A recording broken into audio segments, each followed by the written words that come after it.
With me is Chris Bryant. Mr. Bryant, the bits of your speech that were circulated at the weekend were pretty critical of Tesco and Next.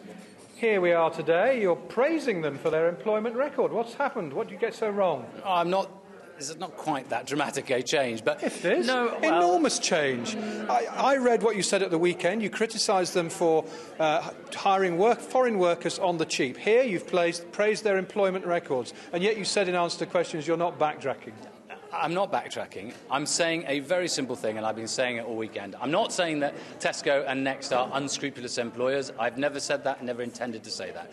But I do think that there is a problem, that we have 1 million young, unemployed people in this country under the age of 24. We've got areas of very high unemployment, where youngsters, for instance, 23.8% unemployed, and yet good employers like Tesco and Next have to resort too early to recruiting from outside the country. And in addition, in some cases, you have recruitment agencies that advertise only in Polish. I just don't think that's fair.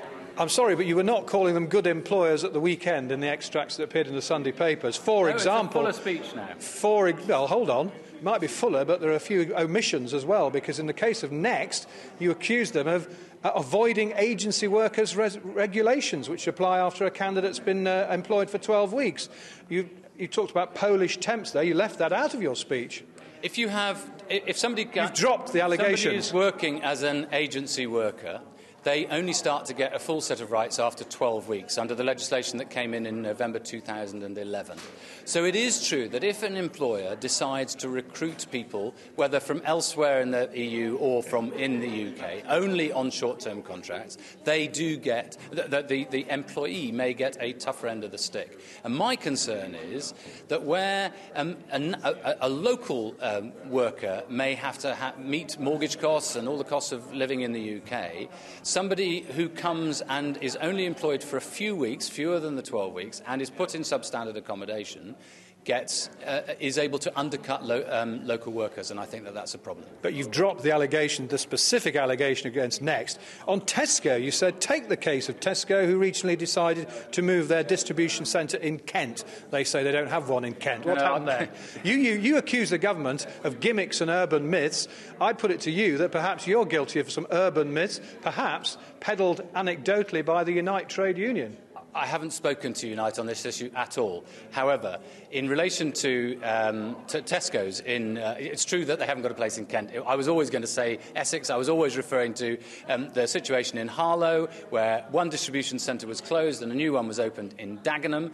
Robert Halfron, the local MP, has pointed to the problems that many local workers felt that they had when the new place opened, with fewer of the local workers than in the previous factory distribution centre. And I think this is an issue around the whole of the country, where local workers feel that they are effectively priced out of the labour market. We need to do more to tackle that.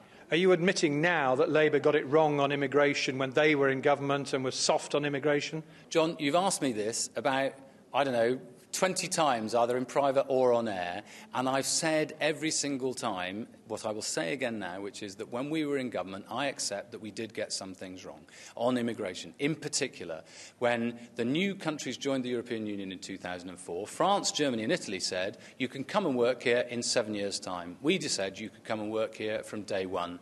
That was a mistake. It meant we were so focused on economic growth that maybe it was understandable, but it meant that far more people came from Poland, Estonia and Latvia to the UK than we had thought.